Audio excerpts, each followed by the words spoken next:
अस्सलामु अलैकुम नाजरीन। डॉक्टर अकाद मोशों के नीचे ज़रा सा मुतबस्सम हुआ। बोला, मेरे अजीज़, तुम्हें एक और चीज़ की सबसे अशद ज़रूरत है जिसे तुम भूल रहे हो, जिसके बगैर तुम न्यूक्लियर मिसाइलों को अपनी जगह से हल्की सी जुम्बिश भी नहीं दे सकोगे।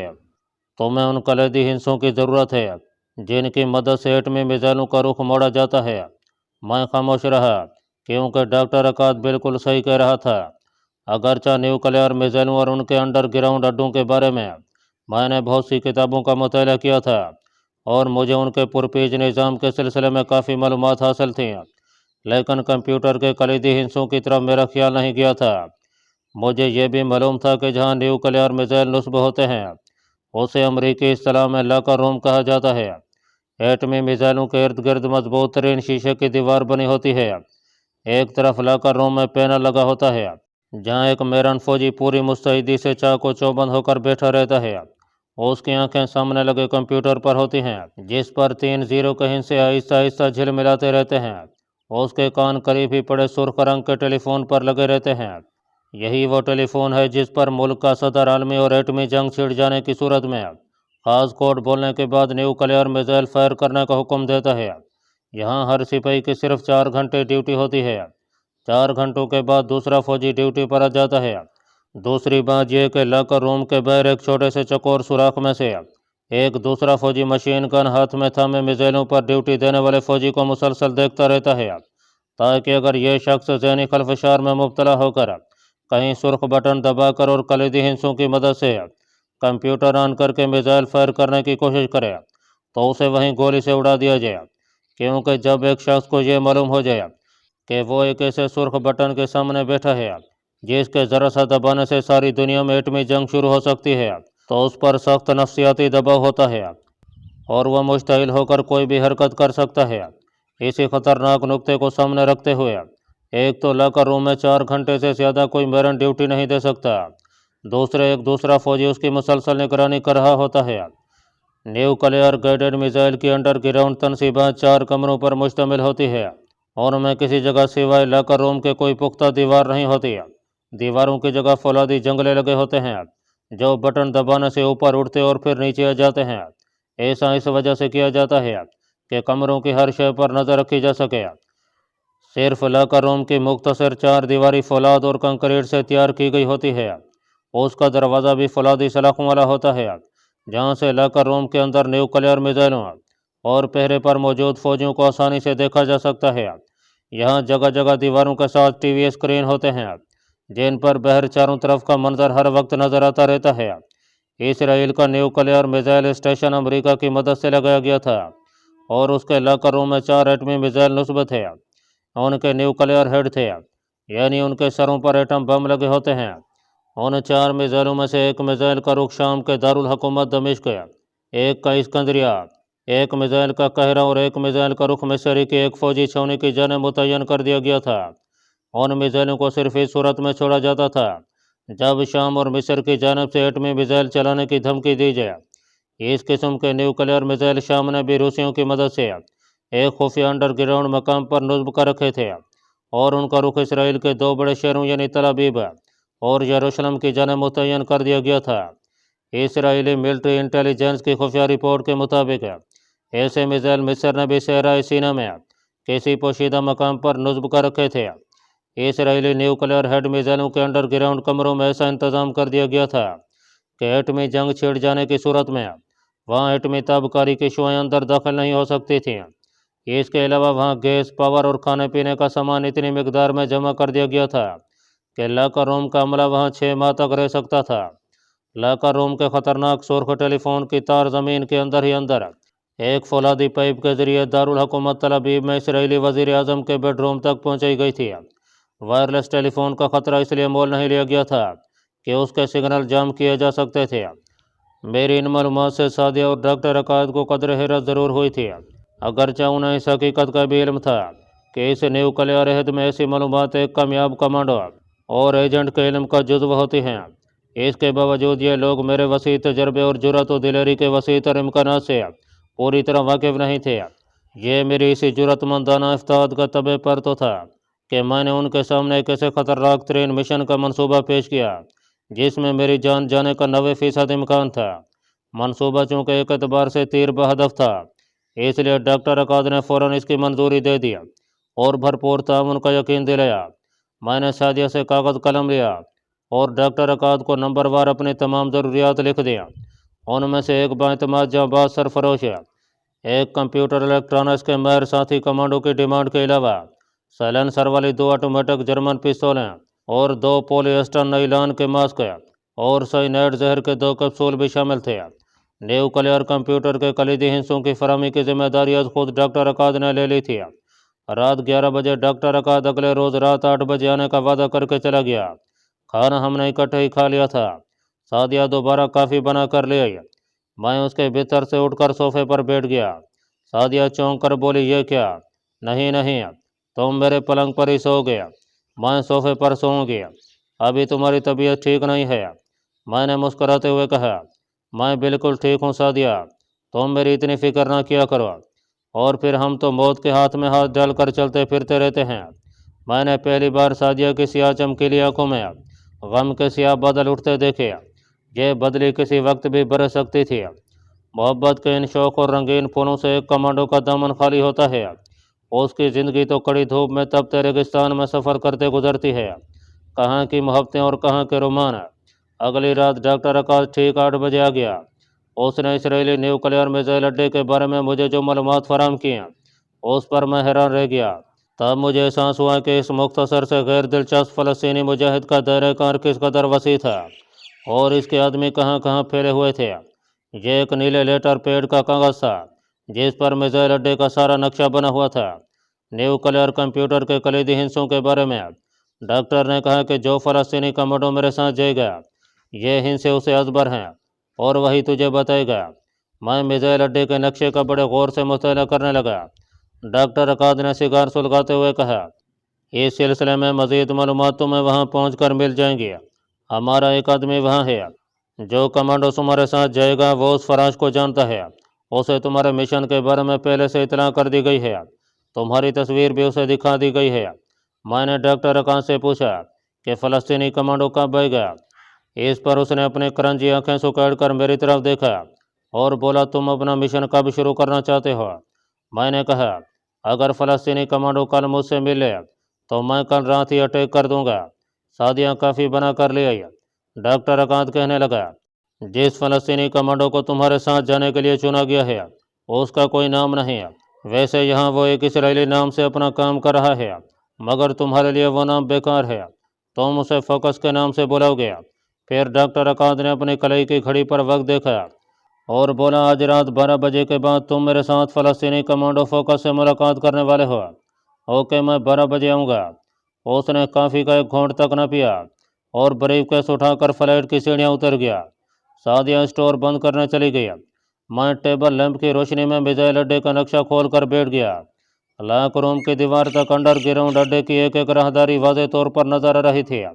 मैंने एक एक तफसील को ज़हन नशीन कर लिया। थोड़ी देर में सादिया आ गई। उसने बताया कि स्टोर का कभी फायर डोर उसने अंदर से खुला रख दिया है क्योंकि डॉक्टर अकाद को इस दरवाजे से वापस आना था। मैंने सादिया से फ़लस्तीनी कमांडो फोकस के बारे में सवाल किया तो वो बोली कि मैंने उसे आज तक नहीं देखा। हम एक दूसरे के फर्जी नाम ज़रूर जानते हैं मगर एक दूसरे से मिलते कभी नहीं। मेरा सिर्फ डॉक्टर अकाद से ही रब्ता रहेगा। एक तरह से ये हमारा जोन स्पाई मास्टर है, लेकिन इससे भी कभी कभार ही मुलाकात होती थी। तुम्हारे मिशन के बायस ये बार बार आ रहा है। मैंने पूछा कि फ़लस्तीनी कमांडो से कहाँ मुलाकात होने वाली है। इस पर सादिया ने बिस्तर पर नई चादर बिछाते हुए अपने कंधे उचकाया और बोली, इस बारे में मैं कुछ नहीं जानती। खाना हमने पहले ही खा लिया था। 11 बजे रात तक हम काफ़ी पीते और बातें करते रहे।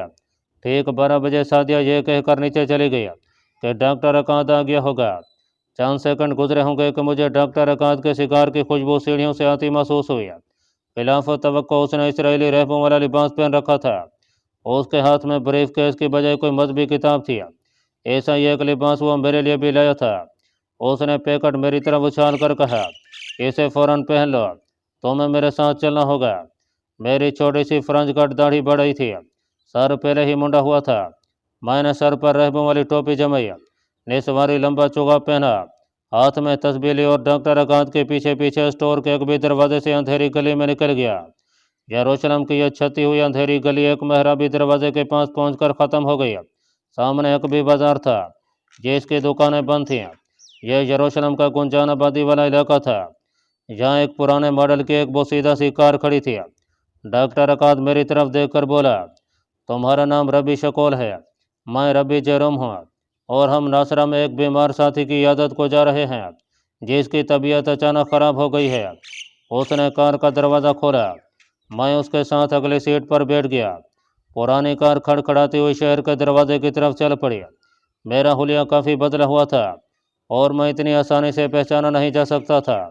کار سنسان نیم روشن بازاروں میں سے گزرتی شہر کے دروازے کے قریب پہنچی تو ڈھلواں سڑک پر دور سے میں نے بڑے محرابی دروازے کے نیچے آمنے سامنے دو ملٹری جیپوں کو کھڑے دیکھا۔ ڈاکٹر اکاد کی آنکھیں بھی ان جیپوں پر جمی ہوئی تھیں۔ آہستہ سے بڑبڑایا، سیکورٹی گارڈ موجود ہے، تم خاموش رہنا، میں جانتا ہوں مجھے کیا کرنا ہے۔ جو کچھ میں نے تمہیں بتایا ہے اسے یاد رکھنا۔ گاڑی سیکورٹی گارڈز کی جیبوں کے پاس جا کر رک گئی۔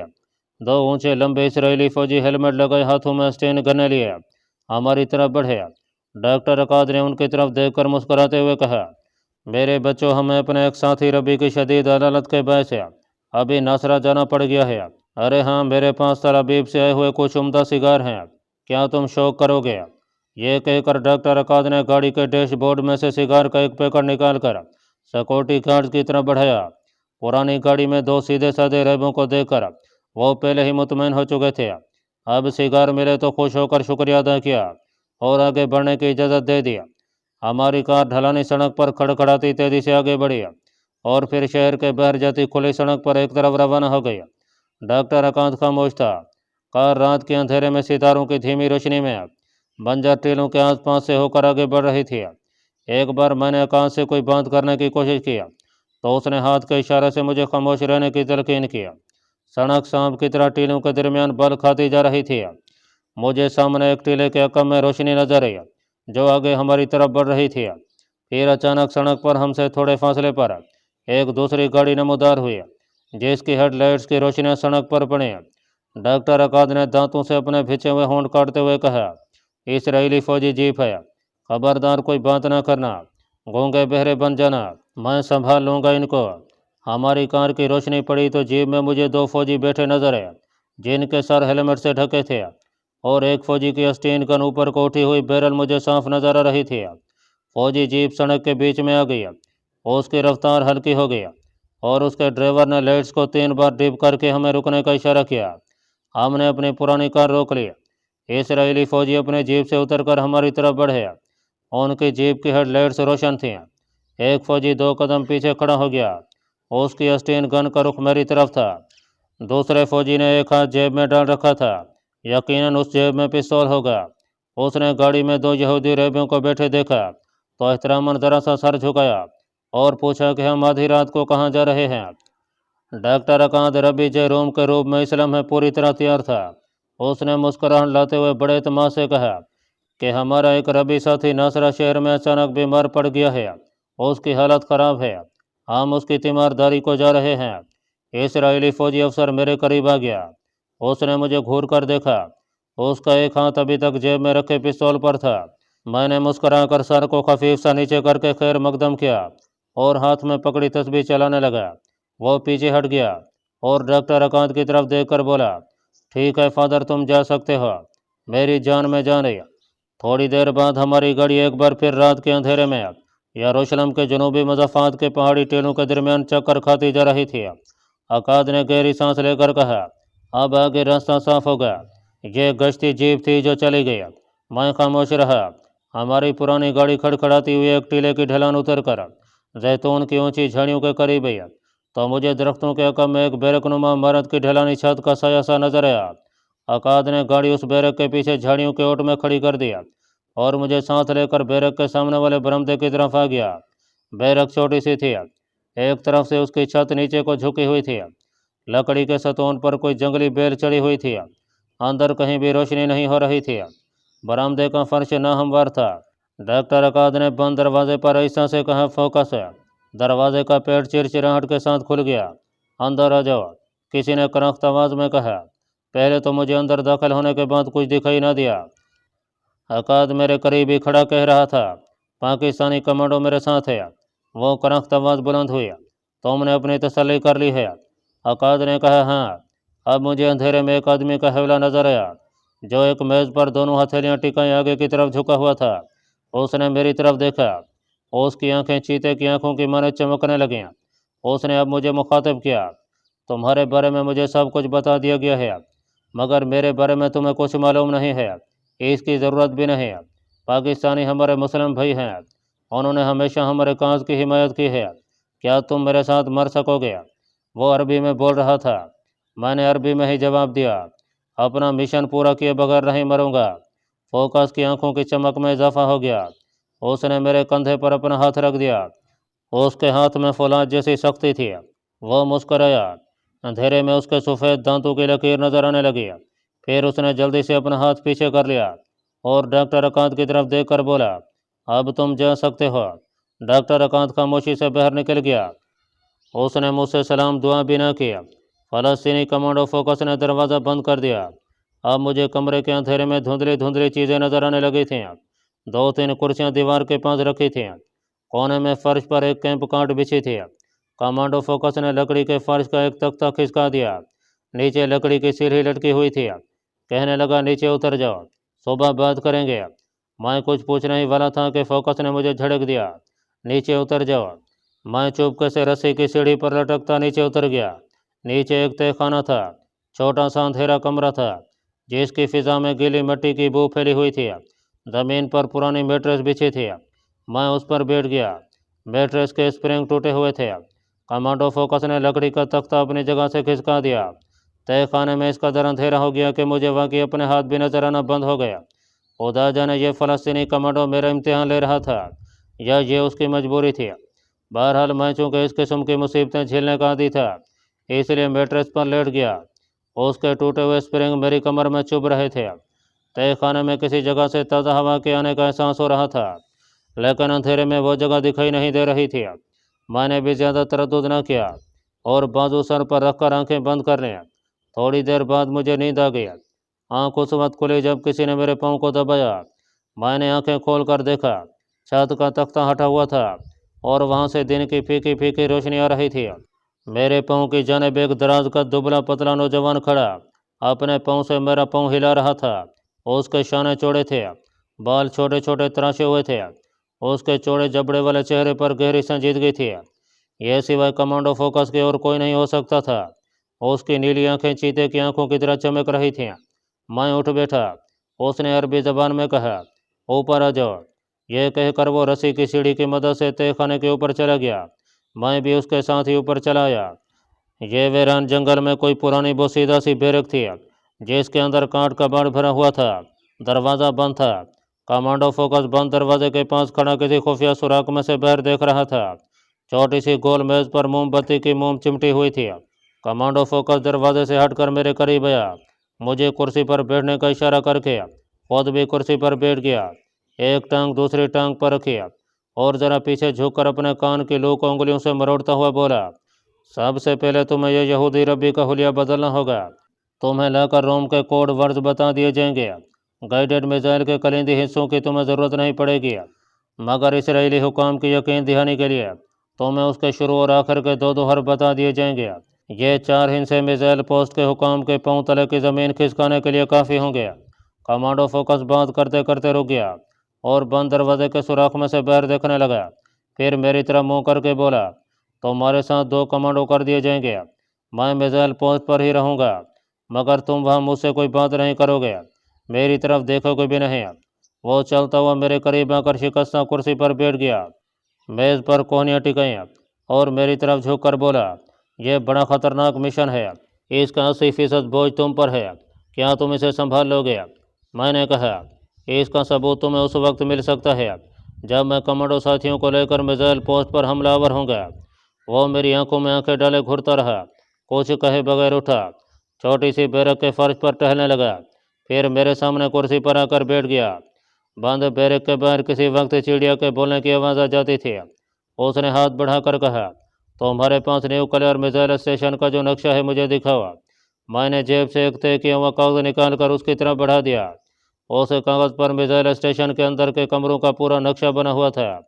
वो चंद लम्हों तक गहरी महवियत से उस नक्शे को देखता रहा, फिर तय करते हुए बोला, तुमने इसे अच्छी तरह जहन नशीन कर लिया है ना?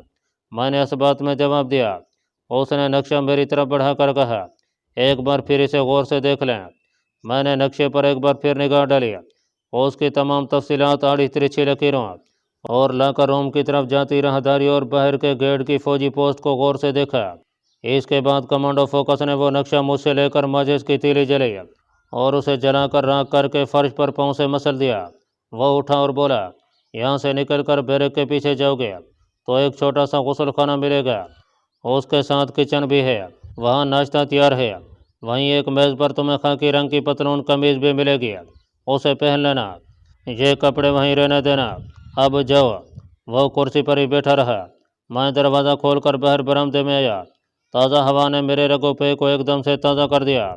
धूप खूब निकली हुई थी। इस जगह को मिट्टी के छोटे छोटे टीलों ने घेर रखा था। पीछे छोटा सा टूटा फूटा गुसलखाना था जिसका टब पानी से भरा था। साथ ही उससे भी छोटा एक किचन था जिसका दरवाज़ा टूटकर एक तरफ को झुक गया था। गुस्ल से फारिग होकर मैं किचन में आया, जहाँ एक पुरानी कुर्सी पर गठड़ी सी रखी थी। उसे खोला। उसमें खाकी पतलून और खाकी कमीज थी। मैंने रैपों वाला लिबास उतार कर दूसरे कपड़े पहने और यह लिबास गठड़ी में बांध कर वहीं रख दिया। किचन के चूल्हे के पास ही केतली में चाय और खाली कप पड़ा था। एक प्लेट में डब्बा रोटी के 4 टुकड़े रखे थे।